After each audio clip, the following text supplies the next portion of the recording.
Ryan here from the BBQ Store. Our brisket is sitting at 165 internal temperature. That's Fahrenheit, not Celsius. And it's about ready to wrap in our pink butcher's paper. So I've got our food handling gloves because it's going to be very hot. We've got our barked up 165 brisket. Now that is what I would call halfway done. We want to get it to about 205. Some of the bark hasn't quite set, but that's what we're going to finish off tomorrow. So let's lift this one out, being very careful not to get juices on you. I'm just going to place that on our paper. And now I'm just going to quickly remove these food safety gloves and put on some other gloves. Hygiene is definitely important. So this pink butcher's paper is actually made from peach, and it gives the brisket the ability to breathe. It's something that I recommend. You can use foil. Downside to foil is it does sweat. So when you sweat, you lose your bark, it goes soft.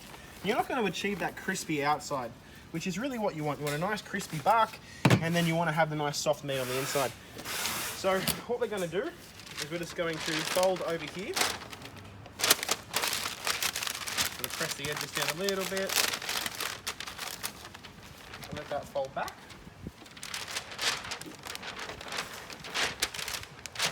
Same on this side. Tuck the edges in. And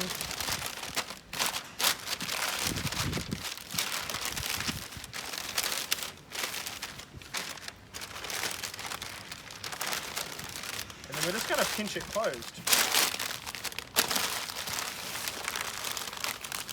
And we're going to pop this back in the smoker. And we want to finish this off at about 205 degrees.